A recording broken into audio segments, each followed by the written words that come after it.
This is a great segue from talking about mental health with Laura Grunder from the Royal, because my next guest has her own personal story, and that personal story, along with what she heard from friends and family, really inspired her to create an amazing event that gives back to our community. I'm joined by Amy Caruso, the CEO and founder of the Mental Health Gala. Welcome, Amy. Thank you. Great to have you here. Yeah, I know you've been very open about sharing your own story of your struggles. Tell me a little bit about your personal story. Yes, so in 2017, I was trying to cope with my own mental health struggles, and that's how the Mental Health Gala came to light. I was working with other charities and doing other events, and I had a passion for party planning, so I kind of put those two passions together and came up with the Mental Health Gala. It was a way to distract myself, I think, from my own personal struggles. Do you mind me asking what those struggles were? Yeah, so I had anxiety and depression at the time, not even really knowing it. But it was getting worse and worse, and hearing other people open up about it kind of made me realize that that's maybe where I was going with this. And after seeing doctors and things like that, I was diagnosed. But this was a really good way to cope with it and, you know, get people talking about it, including myself, who had never really spoken publicly about it, even with my small circle of friends. So this really got the word out, got people talking about it a little bit more, and I was trying to make it a little less taboo to speak about it. When it sort of came upon you in 2017 that, you know, I think there's something, you know, serious here. Mm-hmm. When you look back, were there signs and symptoms? Yes, of course. I think it was when one of my best friends actually said to me, "You need to go see somebody. You need to." They recognized it. They recognized it. Yeah. Yeah, okay. I was not myself, so. Okay, well, let's talk about this event, right? Because I know this is something that you probably started off with. Okay, you mentioned friends and family. Is my understanding is that's really where it started, right? Is more of a small sort of grassroots event. Exactly. So the first year it was, you know, Mental Health Month was coming up, which is May, and it was about 6 weeks before, and I'm like, I'd really like to do something just to, you know, raise awareness, raise some funds for local charities, and I put it together super quickly. It still raised a great amount of money for the charities. There was about 130 to 150 people there, and then every year after year it was getting bigger and it was doubling. People were like, when's it next year, and can't wait to go next year. So it turned into this annual event. 2019 was the last in-person gala, of course, and it was finally this big black tie event that I had dreamt of it being. 2020, it was just getting that much bigger and better. We were, you know, heading towards 400 people. It was selling out, and then a few weeks before, of course, we had to cancel it due to the pandemic. Right. We were still able to have the venue provide some meals for people who still wanted to keep their tickets. So it was more of a take-home kind of style gala, and we still had the silent auction items. So we did an online auction, so that was helpful. Any bit helped for the charities. Of course. 2021, we had a little bit more time, so I was able to do more of an online style gala with, you know, public speaker, guest speakers.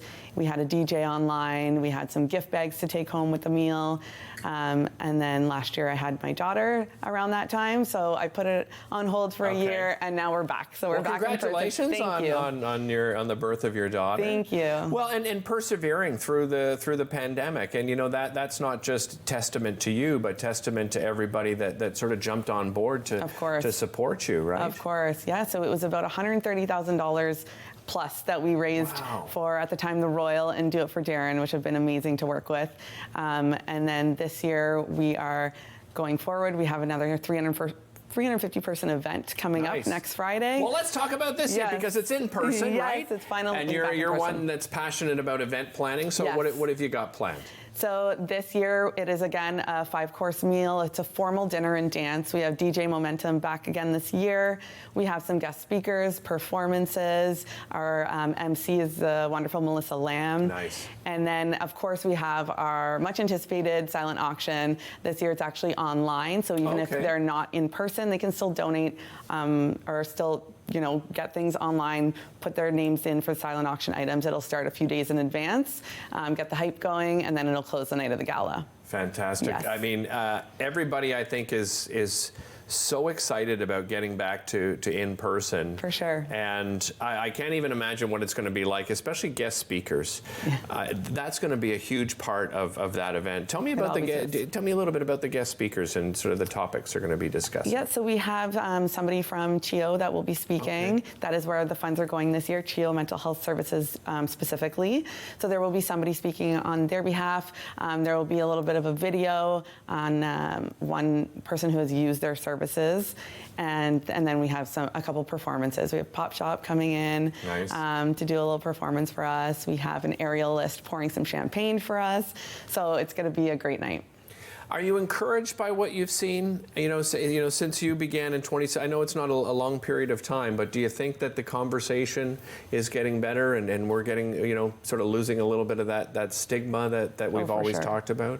Oh, for sure. Ever since 2017, it was a little bit more taboo, I feel like, and then coming through this pandemic alone, it's been.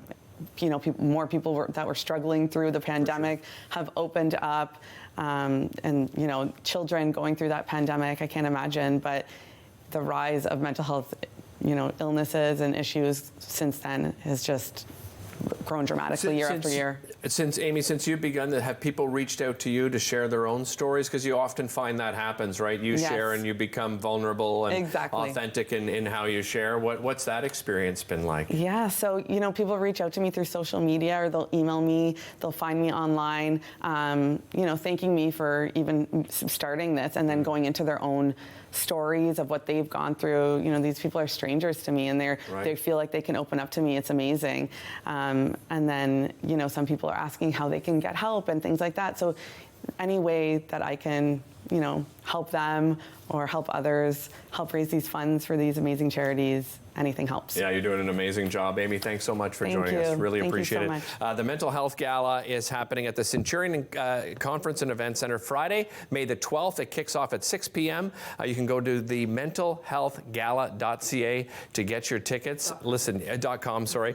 It will sell out, so make sure you get your tickets beforehand. It's going to be a great celebration. We'll be back with more Daytime right after this.